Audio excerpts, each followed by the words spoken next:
اللہ کے رسول نے فرمایا کہ علیکم السکینہ، تم پر لازم ہے کہ سکون اختیار کرو، جو رکعت تمہیں مل جائے اسے پالو، اور جو رکعت تم سے چھوٹ جائے اس کو بعد میں مکمل کر لو۔ نماز میں قیام فرض ہے، کھڑا ہونا فرض ہے، یہاں تک کہ اگر کوئی شخص کھڑے ہونے میں دشواری کا شکار ہو، اس کو بہت دقت ہوتی ہو، لیکن کچھ دیر کھڑا ہو سکتا ہو، یہاں تک بھی لکھا ہے علماء نے کہ اگر تکبیر تحریمہ کی مقدار بھی کھڑا ہو سکتا ہو تب بھی اس پر کھڑا ہونا فرض ہے۔ اور اگر کوئی سہارا لے کر کھڑا ہو سکتا ہو، خود سے کھڑا نہیں ہو سکتا، دیوار پکڑ کے کھڑا ہو سکتا ہے، بانس کے سہارے سے کھڑا ہو سکتا ہے، تو اس پر کھڑا ہونا فرض ہے۔ بلکہ یہاں تک لکھا ہے علماء نے کہ اگر وہ مسجد تک چل کر جائے گا تو کمزوری اور نقاہت کی وجہ سے مسجد میں جا کے بیٹھ کے نماز پڑھنی پڑے گی، مسجد میں جا کے قیام نہیں کر سکتا، لیکن اگر مسجد نہ جائے اور گھر میں ہی کھڑا ہو جائے تو پھر قیام کر سکتا ہے، کیونکہ اس کی تھکن نہیں ہوگی۔ گھر میں پڑھے تو وہ قیام کر لے گا، مسجد تک اگر چل کے جائے گا تو پھر قیام نہیں کر سکے گا۔ تو علماء نے فرمایا کہ قیام کے ساتھ گھر میں نماز ادا کریں۔ یہ مسئلہ بھی سمجھ لیں۔ میں نے عرض کیا کہ قیام فرض ہے، لیکن جو شخص سجدہ کرنے کی قدرت نہیں رکھتا اس کے لیے قیام ساقط ہو جاتا ہے۔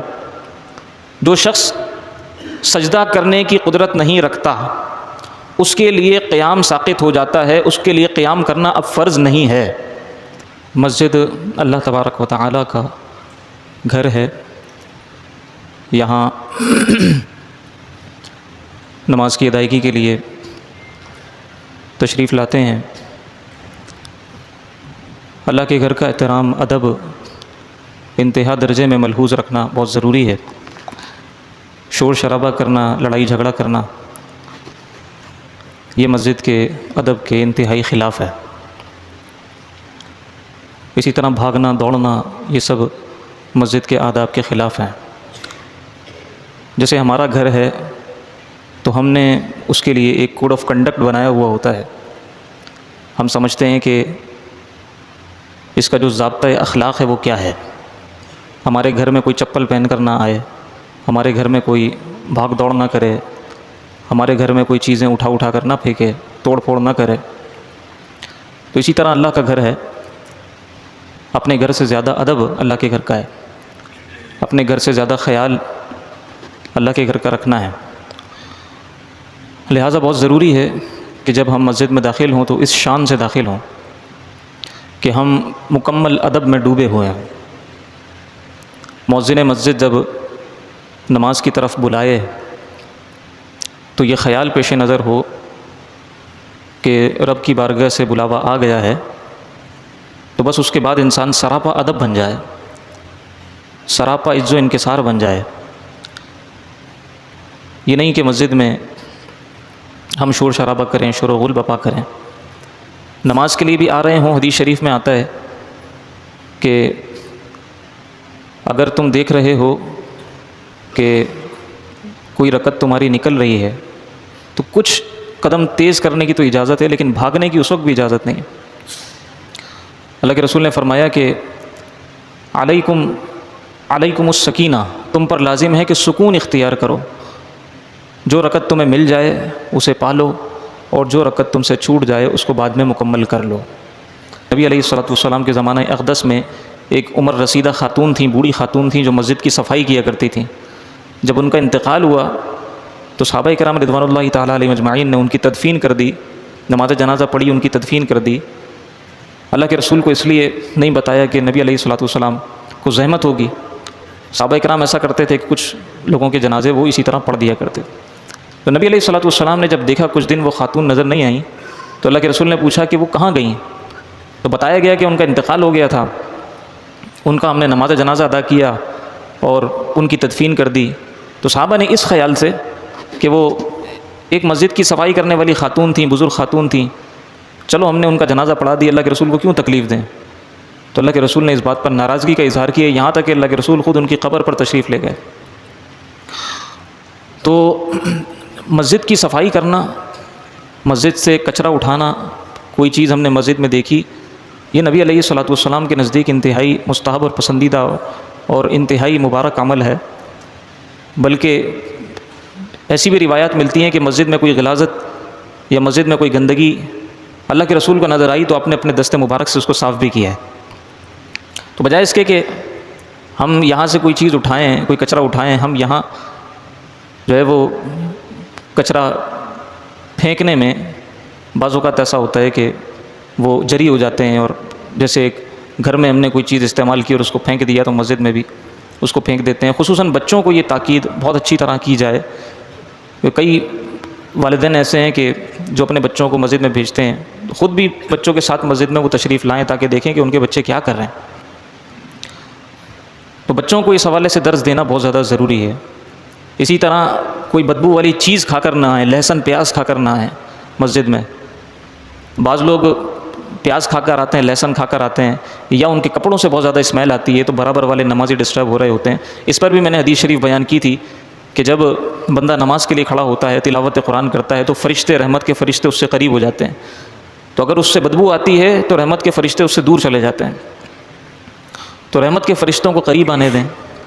بدبو والی چیز کوئی کھا کر جس سے منہ سے اسمیل آئے، اگر کوئی سگریٹ پیتا ہے، اگر کوئی ایسی اسمیل والی چیز استعمال کرتا ہے، تو کوشش یہ کرے کہ مسجد آنے سے پہلے اس کے منہ کی بدبو دور ہو جائے، اس کے کپڑوں کی بدبو دور ہو جائے۔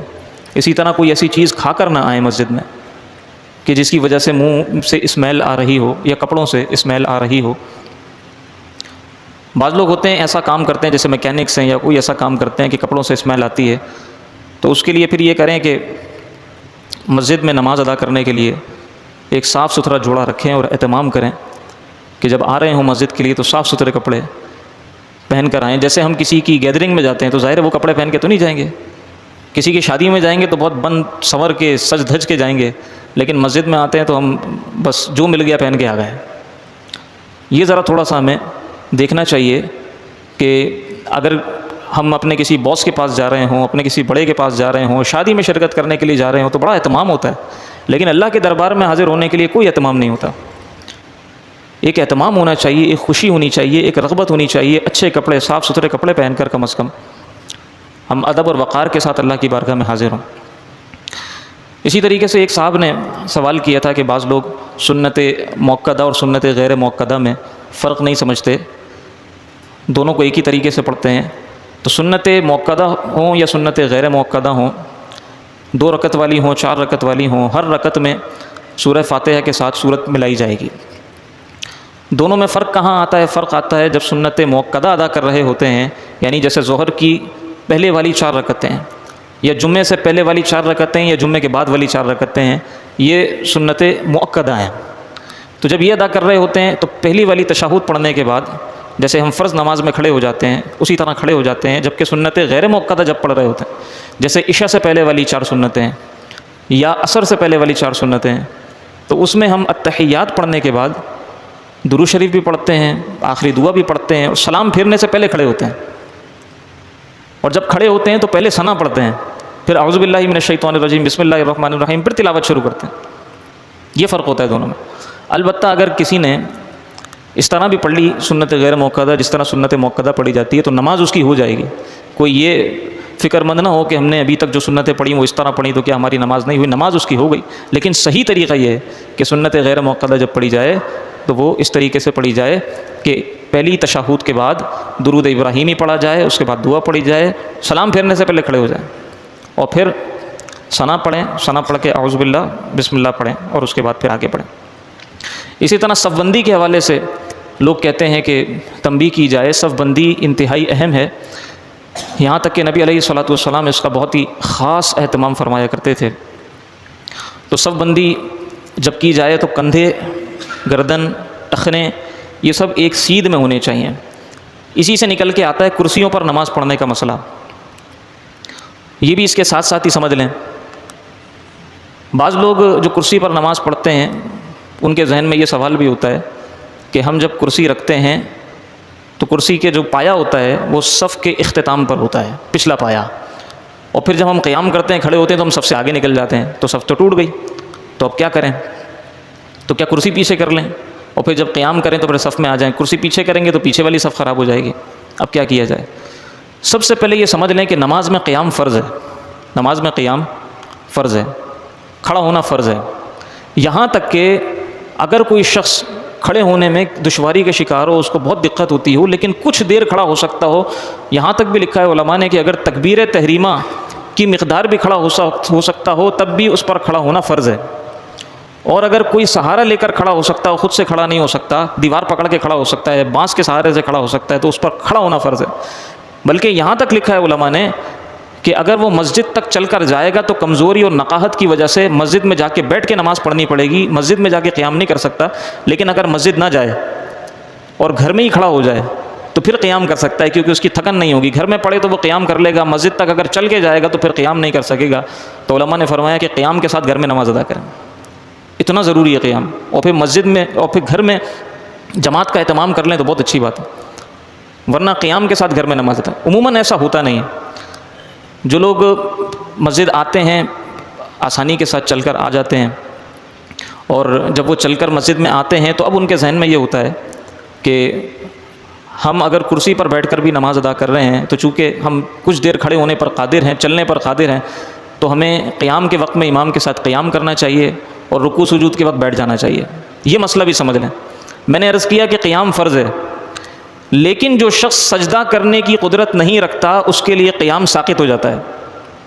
جو شخص سجدہ کرنے کی قدرت نہیں رکھتا اس کے لیے قیام ساقط ہو جاتا ہے، اس کے لیے قیام کرنا اب فرض نہیں ہے۔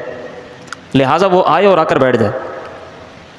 جب آ کر بیٹھ جائے گا کرسی پر تو پھر ظاہر ہے کہ اس کی کمر، اس کی گردن اور اس کے کندھے یہ دوسرے نمازیوں کے ساتھ صف میں برابر ہو جائیں گے۔ صفیں برابر کرنا انتہائی اہم ہے، اللہ کے رسول نے اس کی بہت تاکید فرمائی ہے۔ تو صفوں کو برابر رکھنا انتہائی اہم ہے۔ اگر وہ قیام کرے گا تو صف سے آگے نکل جائے گا، صف ٹوٹ جائے گی۔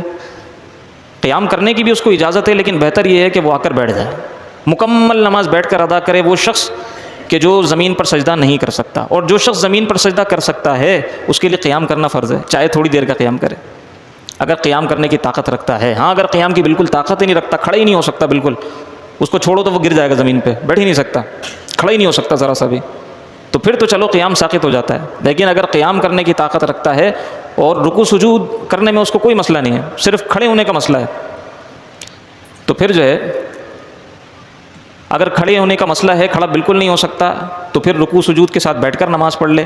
لیکن اگر وہ تھوڑا سا بھی کھڑا ہو سکتا ہے تو قیام اس پر سے ساقط نہیں ہوگا۔ اچھا، اس میں بھی بہتر یہ ہے کہ اگر کوئی شخص زمین پر بیٹھ کر نماز ادا کر سکتا ہے تو کرسی پر بیٹھنے سے اچھا ہے کہ زمین پر بیٹھ جائے۔ کرسی پر بیٹھنے سے اچھا ہے کہ زمین پر بیٹھ جائے، اس لیے کہ جب زمین پر بیٹھے گا تو صف میں بالکل برابر آ جائے گا۔ کرسی پر پھر بھی آگے پیچھے ہو جاتے ہیں، جب زمین پہ بیٹھیں گے تو بالکل برابر آ جائیں گے۔ اور اسی طریقے سے جب کرسی پر بیٹھتے ہیں پاؤں لٹک جاتے ہیں، پاؤں لٹک جاتے ہیں، یہ بھی ادب کے خلاف ہے۔ اگر پاؤں سمیٹ کر جیسے بیٹھ کے پڑھتے ہیں، پھر چاہے دو زانوں بیٹھیں، چاہے پالتی مار کے بیٹھیں، جس طریقے سے بہتر تو یہ ہے کہ دو زانوں بیٹھیں۔ اگر دو زانوں بیٹھنے پر قادر نہیں ہیں تو پھر آلتی پالتی مار کے یا پاؤں اٹھا کر جس طرح بیٹھنے پر قادر ہوں اس طرح بیٹھ کر زمین پہ نماز پڑھیں، کرسی پر نماز نہ پڑھیں۔ ہاں اگر زمین پہ بیٹھنے کی کوئی صورت نہیں ہے، بیماری بڑھ جاتی ہے، تکلیف زیادہ ہو جاتی ہے، تو پھر کرسی پر بیٹھ کر نماز پڑھ لیں، پڑھی جا سکتی ہے۔ تو اس میں ہمارے یہاں افراط و تفریط بہت زیادہ ہے۔ بعض لوگ محض ذرا سی تکلیف کی وجہ سے، یا تکلیف کا کوئی شبہ بھی ہوتا ہے، یا ذرا سی تھکن ہوتی ہے، آج میں بہت تھک گیا ہوں، اب مسجد میں آتے ہیں تو جناب بیٹھ کر کرسی پر نماز ادا کرتے ہیں۔ یاد رکھیے گا ایسی نماز نہیں ہوتی۔ قیام بھی چھوڑ دیا، رکوع بھی چھوڑ دیا، سجدہ بھی چھوڑ دیا، بیٹھ کر نماز ادا کر رہے ہیں، ایسے نماز ادا کرنا جائز ہی نہیں ہے۔ اگر واقعی شرعی عذر ہے، اتنی شدید تکلیف ہے، سجدہ کر نہیں سکتے، زمین پر بیٹھ نہیں سکتے، یا تکلیف بڑھ جاتی ہے، کر تو سکتے ہیں لیکن جب سجدے سے اٹھیں گے تو ٹانگیں ٹوٹ چکی ہوں گی، تکلیف بڑھ چکی ہوگی، بیماری زیادہ ہو چکی ہوگی، ان صورتوں میں اجازت دی گئی ہے بیٹھ کے نماز پڑھنے کی۔ تو ایک تو یہ سائیڈ ہے کہ بالکل ذرا سی موہوم سی تکلیف کی وجہ سے، یا ذرا سی جناب بخار چڑھ گیا، ذرا سی کوئی جناب تھکن ہو گئی تو ہم بیٹھ گئے آ کے، ایسے بیٹھنا جائز ہی نہیں ہے۔ تکلیف ہوتی ہے، تکلیف کے ساتھ، دقت کے ساتھ اگر نماز پڑھ سکتے ہیں تو کھڑے ہو کر نماز ادا کریں۔ اسی طریقے سے ایک دوسری سائیڈ وہ ہے کہ جو اس کو انتہائی مایوب سمجھتے ہیں، جیسی کرسیاں ان کو نظر آتی ہیں تو وہ ناراض ہوتے ہیں، یہ سائیڈ بھی درست نہیں ہے۔ اگر کسی کی کوئی مجبوری ہے تو وہ اس پر بیٹھ کر نماز ادا کر سکتا ہے۔ اچھا، پھر آگے جیسے صفوں میں ایک دو صفوں میں کرسیاں لگی ہوئی ہوتی ہیں، عموماً ساری مساجد میں لگی ہوئی ہوتی ہیں، ہمارے یہاں بھی لگی ہوئی ہوتی ہیں، اور یہ صفیں تو شروع میں بن ہی جاتی ہیں، جب نماز شروع ہوتی ہے تو یہ صفیں بن جاتی ہیں۔ پیچھے ہماری مسجد میں تو نہیں ہوتا لیکن بعض جگہوں پر ایسا بھی ہوتا ہے کہ پچھلی صفوں میں بھی سائیڈ میں کرسیاں رکھی ہوئی ہوتی ہیں۔ اب کیا ہوا، تیسری چوتھی صف میں لوگ نماز ادا کرنے کے لیے جب آئے، صف مکمل نہیں ہوئی، کرسی پہ بیٹھے والے جو صاحب ہیں وہ کونے پہ بیٹھے ہوئے ہیں، کرسی والے صاحب کونے پہ بیٹھے ہوئے ہیں، صف وہاں تک پہنچی نہیں، صف مکمل ہی نہیں ہوئی، صف نامکمل رہ گئی، تو وہ جو بیٹھے ہوئے ہیں صاحب، ان کا اس طرح بیٹھنا درست نہیں تھا، ان کو چاہیے تھا کہ کرسی اٹھا کے صف کے بیچ میں لے کے آ جاتے، صف مکمل کرتے۔ ہاں یہ جو صفیں میں نے عرض کیا کہ ہماری شروع کی دو تین صفیں ہیں، ہمارے یہاں تو الحمدللہ 5-6 صفیں بھی ہوتی ہیں، تو یہاں تو مسئلہ نہیں ہے، لیکن کہیں ایسی جگہ مسئلہ درپیش ہو یا بیچ میں کوئی صاحب شامل ہو رہے ہوں، ان کو کرسی پر بیٹھنا ہو، اپنی کرسی اٹھائیں صف کے بیچ میں رکھ لیں تاکہ صف خراب نہ ہو، صف ڈسٹرب نہ ہوتا ہے۔ دوسری تیسری رکعت میں کوئی صاحب آ رہے ہیں اور پیچھے کی صف جو ہے وہ ابھی بن ہی رہی ہے، تو بجائے اس کے کونے پہ رکھیں کرسی بیچ میں رکھیں اور بیچ میں رکھ کے صف کے بیچ میں آ جائیں، ایسا نہ ہو کہ صف کونے تک نہ پہنچے تو پھر آپ صف سے باہر ہو جائیں۔ تو صفوں کو بنانا، صفوں کو درست رکھنا انتہائی اہم ہے۔ مسائل بہت سارے ہیں جن پر آج ہمیں بات کرنی تھی، لیکن وقت مختصر ہے، انشاءاللہ العزیز آئندہ جمعۃ المبارک اس کو کنٹینیو کریں گے، مزید کچھ اہم باتیں امور مسجد کے حوالے سے کی جائیں گی۔ اللہ رب العزت ہمیں عمل کی توفیق عطا فرمائے، وما علیہ الا البلاغ المبین۔